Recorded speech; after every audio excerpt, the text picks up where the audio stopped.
I love Mentalism, and I especially love the classic one-ahead, three-phase prediction plot. However, I was never really a fan of you writing something down after somebody tells you what they're thinking of, even though it's the one-head principle. It always seemed kind of weird and obvious to me. So in this version, you don't use the one-head principle, but it still feels like the same trick without the need of all that nonsense. So if you're a fan of mentalism and mind-reading tricks, you're going to love this effect. Let's get into it. Let's create some total randomness, and for that, I always carry cards with me, obviously, and I also always carry, for these types of things, a coin and a die, okay? So we'll get back to these here in a moment. Okay, so with the cards, let's just have you, cut to a random card. Okay, so maybe, you know what, we'll take the Joker out. I don't want you to pick a Joker. Okay, so let's suppose you just cut the cards anywhere and that's the card you get. Okay, the one you choose is the one we use. All right, so go ahead, they do that. They cut maybe right here and they get their card. Now, it's up to you. You can cut again if you want to, or you can keep the card that you cut. You want to keep it. All right, we'll put that card right here next to you. Now, keep in mind, have you cut again, you could have gotten the 7 of clubs, could have gotten the 3, the 2, the 9. Heck, one card more, you would have gotten the 9 of clubs, but you chose that card right there. How random is that? All right, so next we have a die. Now, I don't want you to think this die is tricked in any way, so I'll tell you what, you make all the choices. You can not only name the number you want to get first, but we'll also roll it 3 times, and you get to decide which direction we roll it, all right? So let's say towards yourself, towards me, your left or your right. Which one do you want to choose? Maybe they go for their right. Now, which number do you want to start with? Maybe they go with 4. All right, totally free choice. So check this out. We roll it 3 times. The first one is your 4. Second one is a 6, which 4 plus 6 is 10.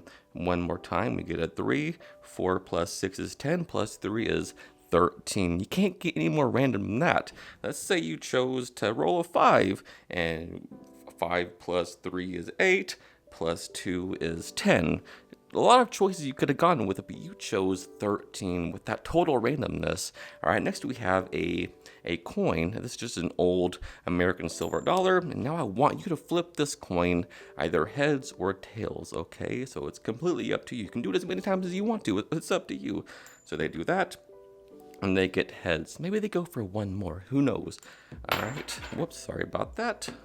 They get heads again, all right? So I guess we'll go with heads this time. They could have had, obviously, tails, but they chose heads, 13, and your card, the 2 of clubs. All right, so 13 heads, 2 of clubs. There's no way I could have known that. But in here, I have something, and you know what?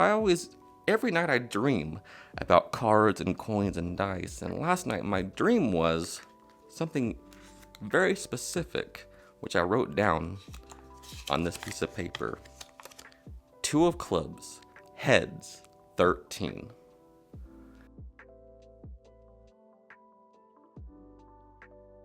All right, so I hope that you are taken in and fooled by this trick. All right, so here is the things that you'll need to construct this piece of magic.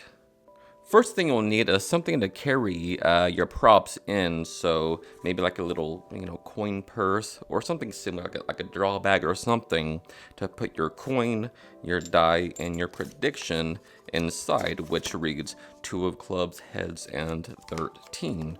All right, so that gets folded up in there, and everything fits nicely in your little dream package here. You'll also need a second prediction, which is the Joker, okay? So this one says 2 of clubs, tails, and 13, and this will go inside of, you guessed it, Svengali deck. Please keep watching, because using a deck like this, a Svengali deck, is definitely worth it. I mean, how random is that, right? And the reason why I'm using this butterfly Svengali deck is because this deck is the best made, best crafted, manufactured deck I've ever seen in my life. I mean, look at these. Okay, the 2 of clubs is the forest card. I want you to take a good look at that. That's the short card, guys. That's the forest card. Normally with Svengali decks, you'll see that they're just mangled, right? It looks like you just cut it with scissors, it has like a straight edge. But with this, I mean, look how clean and round those edges are. It just looks like a normal card. The same goes with all of the forest cards. They're just so clean and they're just so very well crafted. So hats off to the Butterfly team for they make these themselves, and man, what a delight to use this. Now you can find this particular Svengali deck with a link down below, and in fact, you can use my discount code SeanDivine10 to save 10% off of this wonderful, wonderful deck of cards.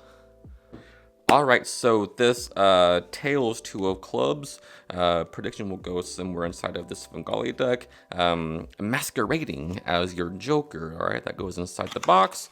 Alright, so your Tails prediction will always be in the card box. Your Heads prediction will always be in the coin purse. I remember Heads prediction because, I don't know, I mean, the mnemonic for me is Heads as a coin, it's a coin purse. I don't know, it's easy for me to remember that way.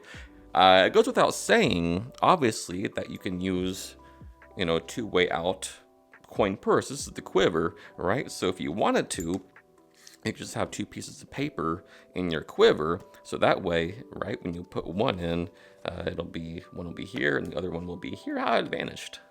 The reason why I did not use a quiver in this performance is because I wanted to fool you guys on this video. Okay, so forgive me for that. Now the thing with using a Svengali deck is you don't want to overdo it, right? You don't want to do all the shows. You don't want to do things like this. Oh, they're all different. They know it's a deck of cards. They know they're all different. There's no need to overprove anything, right?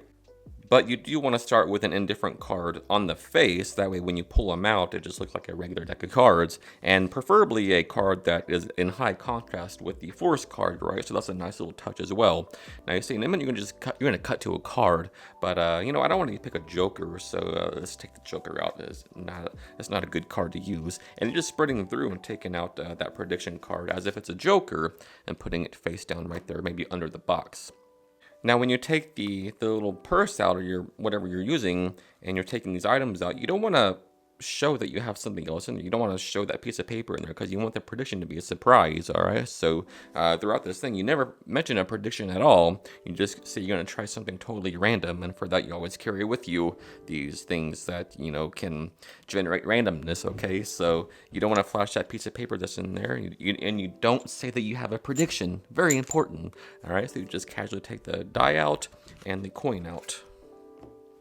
Now, this is the point you have them cut to a card. Okay, so they can cut anywhere as long as they cut, on the short sides. If they try to cut on the long sides, it won't work via the Svengali principle, right? So you just gesture, you say, look, do me a favor, cut some cards like this, cut anywhere. And doing this gesture and setting the deck, vertical, long ways like this towards them, they'll do it automatically. Okay, so just cut the deck anywhere like this, and they'll do that. And no matter where they cut via the Svengali principle, they'll always cut to one of the horse cards, in this case the 2 of clubs. Okay, so here's a nice convincer that you can use without over proving that all the cards are different.